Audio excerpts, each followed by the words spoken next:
The divorce papers felt incredibly heavy in my hands as I watched the smug expression on the face of my husband. Vance did not even try to hide his joy while his fingers intertwined with those of Cassidy, his new mistress. They sat together on the luxury velvet sofa that I spent 6 months saving to buy for this living room. It was clear they thought they won everything, but they had no idea what was coming. My name is Brooke, and I am a professional interior designer who specializes in high-end luxury home transformations. For years, I poured my entire soul into creating beautiful spaces for other people while completely neglecting the deep rot in my own life. 3 years ago, I married Vance believing we were building a future together, but I eventually realized he only wanted a free ride at my expense. Shortly before our wedding, Vance inherited the estate of his grandparents, which was structurally sound but deeply outdated. The interior was completely trapped in the past with ugly laminate floors and dull beige walls everywhere. He had originally furnished the entire place with cheap discount items and random garage sale pieces that made the home look completely uninviting, messy, and cheap. Using my professional design expertise and my personal savings, I spent 2 long years transforming that depressing house into a modern masterpiece. I selected custom lighting fixtures, beautiful mid-century furniture, and expensive window treatments to elevate the space. Because I knew Vance was incredibly reckless with finances, I kept every single receipt and contract safely filed away in my digital archives for security. His financial recklessness quickly bled into how he treated our marriage as he stopped putting any real effort into our relationship. He would constantly criticize my dedication to my design business while quietly enjoying the beautiful lifestyle my hard work provided. The real breaking point arrived 6 months ago when I discovered a hidden string of messages on his personal phone from Cassidy. Cassidy was a young temporary worker at his construction office who loved posting aspirational lifestyle content on her social media pages.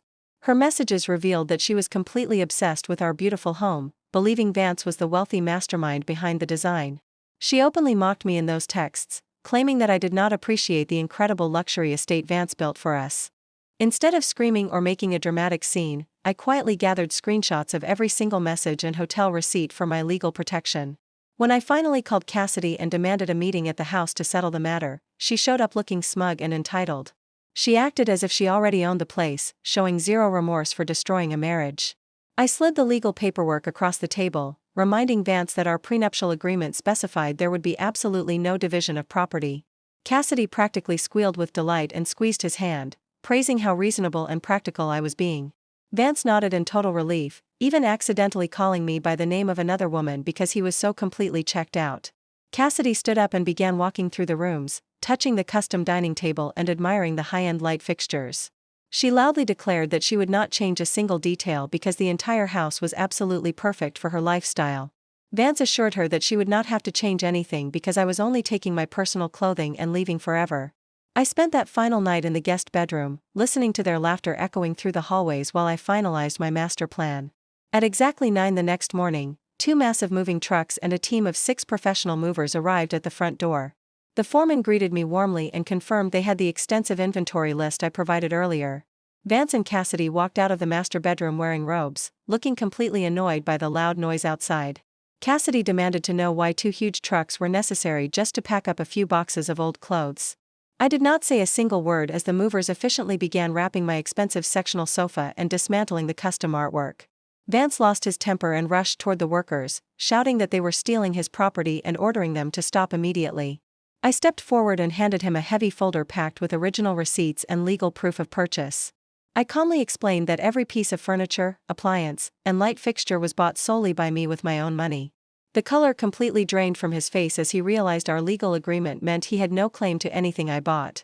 Cassidy began to scream in absolute panic as the workers systematically emptied the kitchen, leaving nothing but bare countertops and empty cabinets.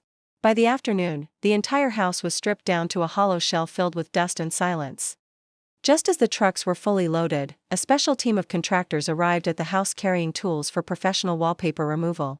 Cassidy sat frozen on the bare floor in horror as I explained that the custom-printed wallpaper belonged to my design firm. Vance screamed that I could not take the walls, but I reminded him I was only taking my belongings. I walked away and left them standing inside an old, ugly house filled with exposed wires and stripped, ruined walls.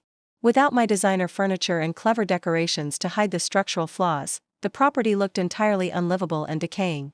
They wanted the glamorous life I created, but they were left with the exact dark reality they truly deserved. 2 weeks later, Vance called my phone with all his previous confidence completely gone, begging me to return and help him. He confessed that Cassidy packed her bags and abandoned him because she refused to live in an empty, ruined house.